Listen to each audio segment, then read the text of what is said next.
Welcome to Follow the Action. Hope you had a wonderful Thanksgiving. We have been downloaded in over 2,000 different cities, over 60 countries in all 50 states. We are very thankful for that, but I'm most thankful for the guys on this show because they are the best in the world, which makes us the best podcast show, whatever you want to call it, in the galaxy. So let's introduce you to the legends himself. We start off with the biggest legend of them all, the greatest sports bettor alive, the Philly Godfather, fighting out of the city of brotherly love.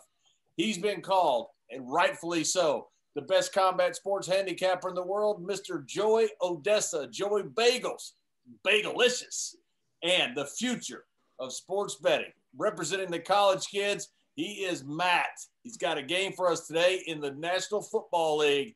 And 2 words, Coach Rules. Jonathan Coachman, my good buddy, is back with golf. They're down in Mexico. It is the last golf tournament of the year. So you guys get ready to get started? Let's do it. Let's go. I'll take that.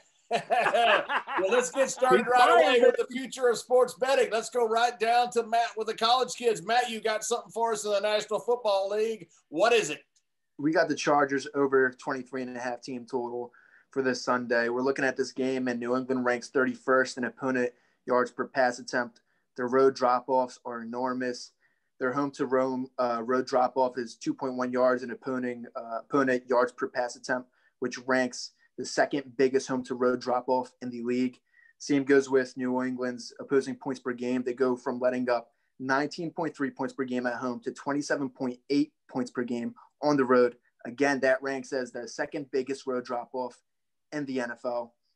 And even against the lowest scoring team in the league and the worst team in the league, frankly, the New York Jets, they let them score 27 points when they versed them. Now, this New England team, they got to go across the country.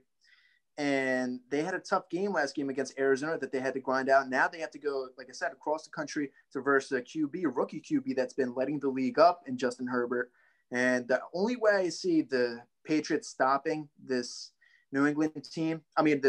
Chargers team is by keeping them off the field, by controlling the time of possession. But with a banged up Cam, he has a hurt abdomen. It's going to be hard to be able to do that. So I like the Chargers over 23.5 here. Matt, you mentioned the New York Jets. I noticed that Joey Odessa has now got a University of Miami hat, so he's hopping the bandwagon. He's going to hop bandwagons until he finds a team that wins. Do the Jets I kept agreeing. But... Oh, look at there. The Philly Godfather's got the Jets helmet. Super Bowl, baby. We've seen better days, that's for sure. What year was that? 69. Good 69, year. Good number. Baby. Don't name it. Same year that man landed on the moon. Don't think that's not a coincidence. Broadway Joe, sad, baby. Broadway sad.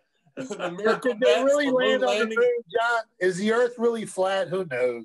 We've never been back either, right? Just like the Jets. Sad.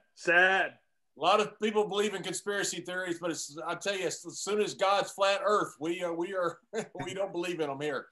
Well, the Jets did win the Super Bowl. The moon, I don't know. Speaking of cheese, Jonathan Coachman, you're off last week. You got the rest of the year off, so you got to have all kinds of stuff for us this week. The Pro Boys are down in Mexico. Tell us what you got. Yeah, it's almost like for a lot of these guys, this is like a vacation for them because everything's kind of been moved around in 20 and 20. So they've actually got a pretty good field this week. It's led by Justin Thomas. He's the betting favorite, plus 600. If you bet on JT to win this week, guys, then you're the biggest idiot of all time. Never bet a plus 600 to win. But he's excited to be there. But I think JT is more worried about the silly season event that's coming up that Tiger Woods is playing in with his son. And JT is playing with his dad. So I don't know how focused JT is going to be this week. In fact, I've got him in my picks coming up shortly. Brooks Koepka is also there. He's plus 1,000 to win. And Harris English is the third betting favorite because he's been playing really so well at plus 1,600. But I've got 4 picks this week. This is a course that it's all about ball strikers. It's all about second shots. It's not a course for the bombers, so to speak. And it's really, really pretty. So here's my first one. Grab your pencils, grab your papers, and here we go.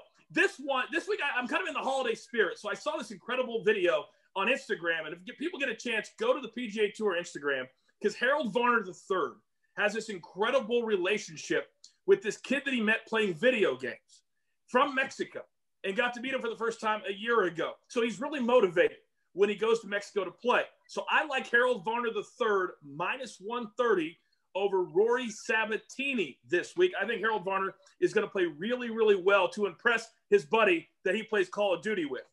True story. Our second bet this week. Yeah, yeah, exactly. My second bet, playing really well here in the fall season. Has had a couple of good finishes the last couple, and the juice is kind of high. But as we always like to say here on the show, the juice is worth the squeeze when you win. Emiliano Grillo, minus 165 over Mark Leishman, who has been awful. And I mean awful this entire year of 2020. And I foresee more of the same this week. It'll be okay if he starts off good on Thursday. By Sunday, Leishman will be well back of Grillo. Bet number 3, I just mentioned Justin Thomas and Harris English. So many people that reach out on Twitter, they love our golf picks, but they say, Coach, you're always picking favorites. So this week, I'm picking 2 dogs. Just for all of you that yell at me that I'm always picking favorites, I've got Harris English plus 160 over Justin Thomas. The reason I picked this one, I just don't think JT went to Mexico ready to grind out a win. I just don't think it's that important to him. I think he likes to play there. I think his girlfriend wanted a trip, so he decided to play.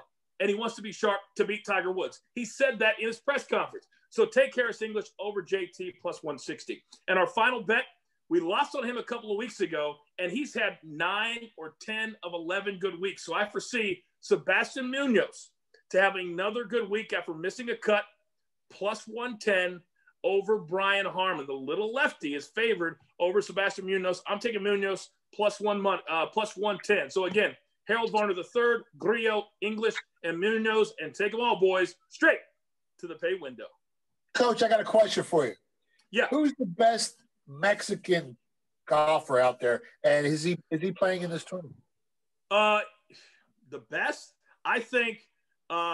What are you saying, Mexican, or are you talking about like Argentina? Any of these Mexican-speaking countries? Because Carlos Ortiz is a really good golfer. Mexico is no language, Coach.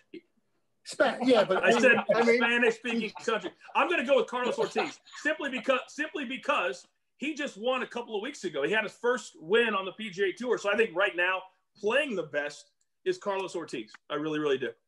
Okay. I didn't mean to put you on Coach. Yes, but I will say I love you too, Joey. By the way, everybody down there, I think the PGA Tour has done a phenomenal job about handling the COVID situation and handling the fact that they have maybe 8 positive tests for their players in 8 months or 7 months. It's been incredible. But now as we move into 2021, JBL, there's been so much news this week about now Europe ordering the first Pfizer vaccine, and now Andrew Cuomo went on social media today, and we're recording this on Wednesday, and said that he's ordered 170,000 vaccines for New York. They will start putting them inside bodies on December 15th. How do you think this is going to affect the stock market? Coach, a lot of it's been priced in. We already have a stimulus bill that's been priced in. At $904 billion that McConnell just pitched, it looks like that's probably going to pass. Joe Biden is calling it a down payment. Joe Biden looks to be the president January 20th. If so, which it looks like it will be, then you'll probably see another stimulus bill. Some of that's being priced in. Coach, we're going to see pent-up demand like you saw at the end of World War II. And let me explain a reason why based upon some numbers. Last year's savings rate, say for 2019, was 7.2%. That's about average. At the height of the COVID pandemic, say in the spring, it was 33%. This past month, it was 13.2%. So it's still double basically what it was. Because what are people going to spend money on?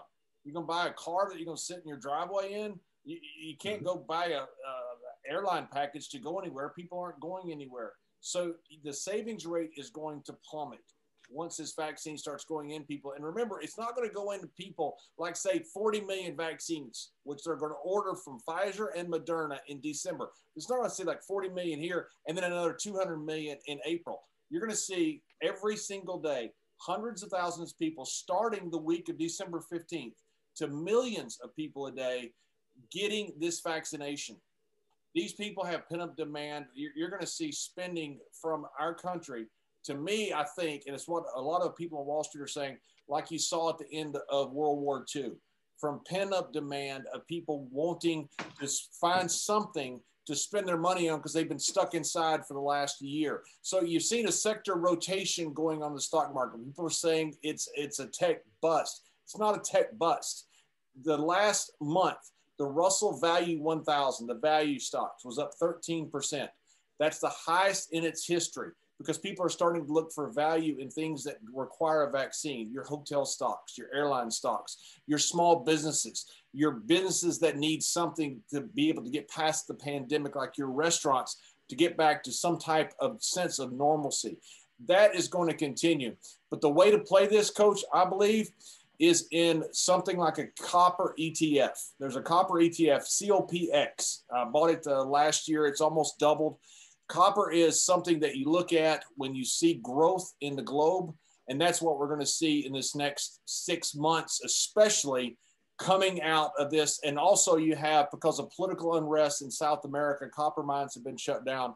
You have a supply and a demand issue, which is very rare at the same time for one commodity, and that's copper. And I think, so to me, don't worry about buying copper miners, just buy a copper ETF for this global growth, because we're going to see amazing growth in the first 6 months of next year.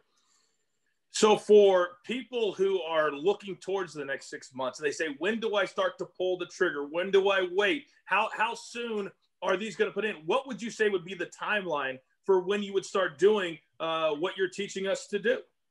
You're going to see in, say, December, if you have 40 million vaccines, which have been ordered from Pfizer and Moderna, there's 21 million for frontline workers in hospitals, about 3 million people in nursing homes. That basically covers all of them, because you remember every person needs 2 vaccinations at 21 days apart for Pfizer, 28 days apart for Moderna. And once you start seeing that, you're going to start seeing a growth of the economy that we haven't seen in quite a long time. And once that happens, you're going to see the stock market start to move up, because I think it's going to shock people at how big it actually is. Oh, can't wait for that. I'm really, really excited for everything and for the world to open back up as well. So thank you, JBL, for that. And everybody that's listening, let's get to 2021 as fast as possible.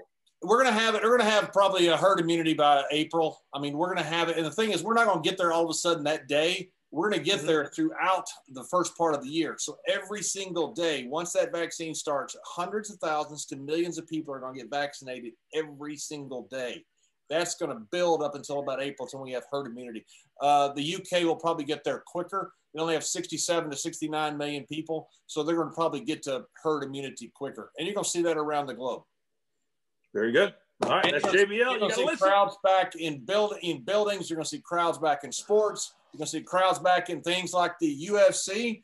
And so we won't need the Apex as much as we need it right now. But Mr. Joey Odessa, we had a crazy circus fight this past week, which I want to ask you about, Mike Tyson and Roy Jones. But first, we're back in the Apex this week coming up. What do you got in the UFC? Well, like you said, the UFC's been rocking and rolling through this whole COVID thing. UFC ESPN 19, UFC Vegas 16, the 6th event since returning from Dubai on Halloween. Here we are in Vegas. Martin Vettori comes in as a late replacement to fight Jack Hermanson in the main event. Second time a main event got switched around. It happened with Felder. Go ahead, guys, take your shots. And now it's happening again. I was just hanging out with Felder. Time out, Joey. I sent you the video. I called him out at the gym. He didn't want no parts of me, man. He's not much. To be honest, his boxing skills really didn't impress me, Joe. And his wrestling didn't impress me. So I thought it was a doctored video. I didn't think it was real when you sent it out. I'll be honest with you. I thought it was doctored, and I thought you were just messing with Joey at first. I really did. I thought you were messing with him. It was TKO boxing in Cherry Hill. He trains there. And afterwards, when he was walking out, I pulled up in the car, and I'm like, Felder, what the hell happened? He goes, what the fuck? He goes, what the hell do you think happened? I lost. I go, I know you fucking lost. I bet on you. He starts smiling. I go, well, what happened? He goes, man, that short notice kills you every time. So keep that in the back of your mind. You know what I mean? I'd have drove up on him, drive by. That's funny, Paul, right? Real funny that I lost money, Paul. We don't, and for the future, Coach, we don't joke about Paul Felder. No, okay. But you know what he did tell me? He did tell me he did tell me, God, he told me he's really focused and moving forward, he's going to get back into it. So he said, you might want to look to back him moving forward. Okay. He fights everybody close. I mean, credit to him, even on short notice, all these split decisions. But anyway, we're not going to rearview mirror, right, Coach? No, we never look back. We only look for value. We want value. There you We're go. on house money. Yep. Back to this main event. Jack Hermansson, Sweden, came into this fight. This is a short notice fight. Hermansson was originally supposed to fight Darren Till. Darren Till, undisclosed injury, he's out. Kevin Holland steps in. Supposed to fight Kevin Holland as of last week. Kevin Holland pulls out COVID. Martin Vettori was scheduled to fight Jacare Souza next week. Yeah, I mean, you need to keep track of this. So you need like a pie chart, a wall chart. Anyways, Vettori steps in. He was supposed to fight Jacare Souza. This is a tougher fight for Hermansson. Look, Hermansson opened, and it's funny. Hermansson opened at $1.60. Vettori is now the favorite at $1.30. Now, I think both these guys are durable. I'm not a big fan. Look, a guy wins, he wins, whether he's a dog, a favorite, whatever. But I like, I think Vettori has the skills to beat him. But again, he was training for a 3-round fight, not a 5-round fight. Vettori's loss was to Israel Adesanya. Lost a split decision to him in a 3-round bout. And it was, I think, 2018. He's rattled off all wins since then. But you look at Adesanya, you say, has anybody even fought him close? No, nobody but Martin Vettori. Vettori fights guys close. He's going to be in this fight, whether he loses or wins. He's going to be in it from start to finish. The total on this fight, I see 2.5 over -130. Kind of like over, and I like Vettori a little bit. But more importantly, this undercard. I'm going to have fun with Gabe Morency and Cam Stewart this week on Sports Grid, because my man, Jan Valenti from Hofstra University, New York born and bred, New York State wrestling champ, who has disappointed me weekend and time again in UFC. 17-12 record he's got. And I had to be on him all 12 of those losses. Scattered, add in a couple of wins here and there. Valenti has cost me some money. Gabe, I know that you're having a good time with this because I made fun of you when Struve was fighting. Anyways, he's back. And you know what? He's in against Jake Collier. Now, Collier used to be a middleweight. And then he came back after like a 2-3 year layoff, got just crushed by Aspinall at heavyweight. Collier weighed in at like 260 pounds. A normal middle, 185 pound to 260. He put a whole body on. That's like adding a whole coach to you. What are you, about 98 pounds, coach? Anyways, he added all this weight to him. He went out there and Aspinall just wrecked him. Landed a big knee, followed up with punches. Valenti opened in this fight. He opened, $1.30. He's up to -210. God, I live and die with this Valenti when he fights. I think Valenti's got, he's good enough to beat Collier. As far as the total, not going to touch the total there. One more fight on the undercard. Please. Okay. Russian kid. Now, here comes the name. Mavsar Evalayev. I think I got it right. And he's fighting Nate Landwehr. Both these wait. I didn't hear that. I wasn't paying attention. Could you? I didn't either. What was the name? Was that Nate Underwear? What'd you say, Jeff? Nate what was the name? Landwehr from Tennessee. The first name. Nate, as in Nate, like Nate Diaz. No, the first name of the fighter. The first fighter, not the second fighter. Mavsar Evalayev. Okay. I got it, Coach. I think I got it. Coach, you're just upset that Mexico isn't a language. Get back to this fight. That's good. Yeah, but he can speak Tecate, he can speak Negro Modelo, he can speak Corona. Coach can speak all those beer languages. I'm waiting for the coach to ask me who is the best fighter that speaks American in the UFC. But anyway. Well, there's very few. True. Well, the champs, very few, right? Yes. Well, yeah. Well, Khabib is not coming back. Says there's no need for him to come back. But let's get back to this Russian here, this other Russian. Evloev. Anyways, Mazbar, 13-0. God, coach, you got me rattled. 13-0. He's fighting M1 veteran Nate Landwehr. Okay, Landwehr fought Darren Elkins. Close fight. Landwehr won the first 2 fights. Elkins won the third. He was all bloodied up. Remember Darren Elkins? We had him like 2 weeks ago. He was a bloody mess, but he won the fight. well, he won the fight without being a bloody mess. He lost his fight against Landwehr being a bloody mess, won the third round. Anyways, Nate's tough, aggressive, durable, but he's not going to beat the Russian. He's not going to beat him. And you know what? People agree because this fight opened like minus 350s up to minus 600. Now, I'm not going to tell you to run out and lay 600. No, no, no. But what I am going to say is this bout should go over, okay? I like over in this bout. I like over minus 200. It's a cheaper price, but I think that Nate is going to be there all 3 rounds. He's going to keep coming forward, aggression. And Evalaev, okay, he's got 6 of his fights that he's won have gone to decision. I like over here. And that's a wrap, guys. Joey, that was the most entertaining you've ever been in 6 months on this show. Thank you. I had a week off. You know, people were looking for the Saturday show. You're fresh. We were traveling. Everybody's got a conspiracy. What happened? Why weren't you guys on? We were traveling. JBL was traveling with the WWE. Coach was traveling with the Carnival. Me and PG just took a weekend off. We're just hanging out with the alpacas, baby. We were just chilling, you know, eating turkey with the alpacas. That was all. I was swimming with manatees, all kinds of stuff. That's what they're Joe, called, let me right? ask you this, because I know we joke around a lot, and you're joking right now, but I feel like the UFC could take a page out of our book. The fact that they insist on running every single weekend, some of these cards now with guys falling off are horrible. They're just awful. So Yeah, I don't know. I mean, Coach, wait, time out. I can't get enough of Paul Felder. I want him on there every week fight. Every week. Every week. Either on commentary or in the octagon. So and Joey, I just ordered for Christmas a Rosetta Stone. I'm gonna learn how to speak Mexico. There you go. There you go. Que paso, amigo? This is the 544th card of the UFC since its inception. Wow, that's crazy. By the way, did you guys see? I want to get your feedback on this, Joey. It just came out. We're taping this on Wednesday. That the Mike Tyson Roy Jones Jr. fight sold more than 1 million pay-per-views on Saturday. Wow. What did you make of that? You know, it's probably true. That Jake Paul, those YouTubers have a huge reach. But you know what? I watched it, and a lot of people. My dad liked it. My dad thought it was entertaining. You know, they had guys rapping, they had guys smoking, they had boxing. You know, Badu Jack was in against, you know, an undefeated guy. I guess he was undefeated, but God, I don't know where they found him, in a truck stop or something. Anyways, and Tyson and Jones. That guy was he was tough. He took an ass whooping like a champ. Yeah. I mean, he took some shots from Badu Jack.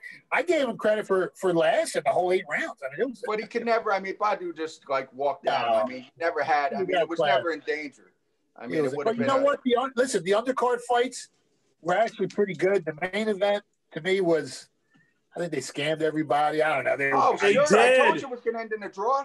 Yeah, yes. No winner. Yeah, you know what bothered me though? Afterwards, they were talking about let's do it again, and I'm thinking to myself, oh my god. Godfather. So on Twitter, Evander Holyfield, and I blasted him. He said, Mike, sign the contract. You said you wanted me a third time. Let's do it a third time. And so I put on Twitter, I said, Evander, you'd have to be able to hit in the head for anybody to pay for that again.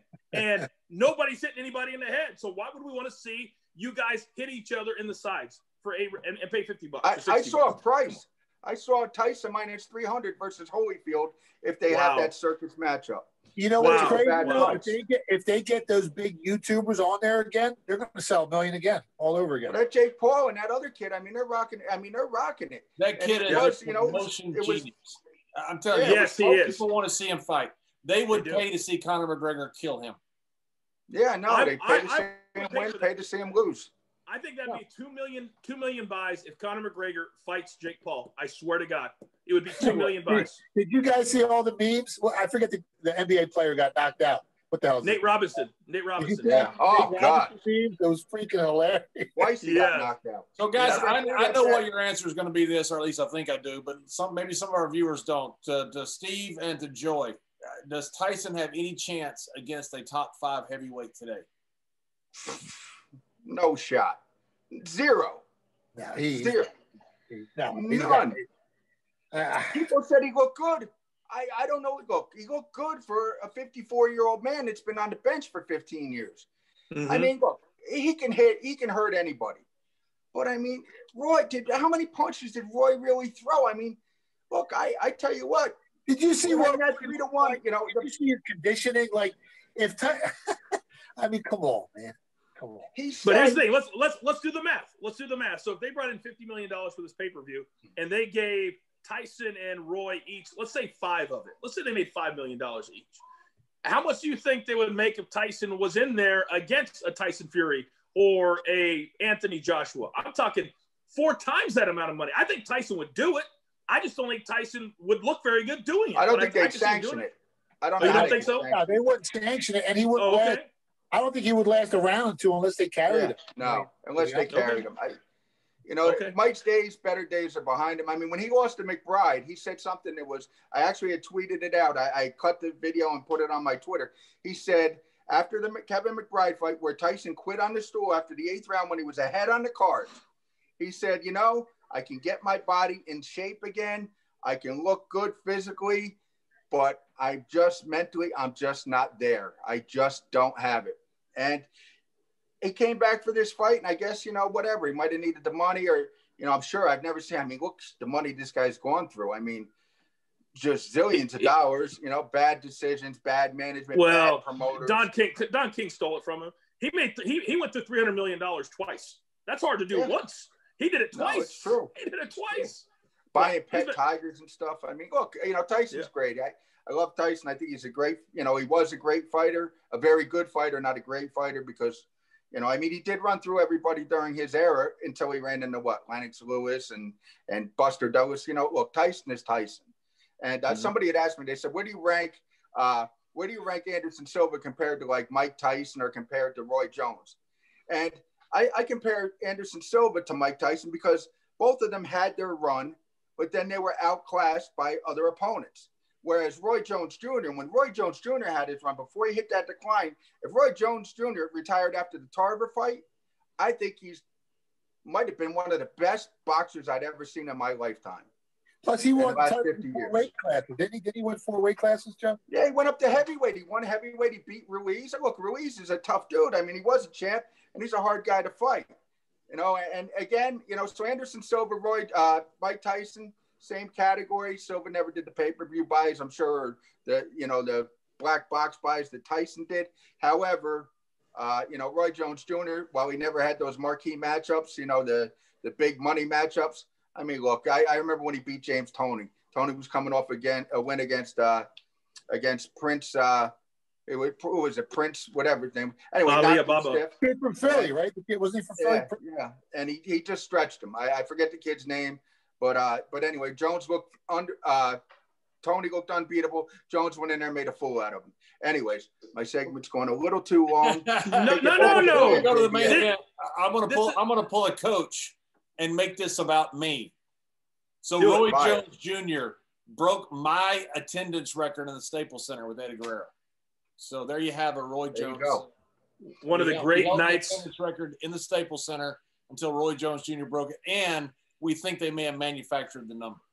I will say this too about Roy Jones, and it was the first time that people saw a flaw and a chink in his armor is when Lou DeVal fought him at Madison Square Garden. I think it was 1998. I was there ringside, and when I left, we were questioning. We were like, "Wow, did DeVal really knock him down?" I was on the subway with Jose Torres on my way to a club. We're going out, whatever, all boogered up. Anyways, on our way to a club, and Jose Torres said, "Man, I was right there, and it was a punch."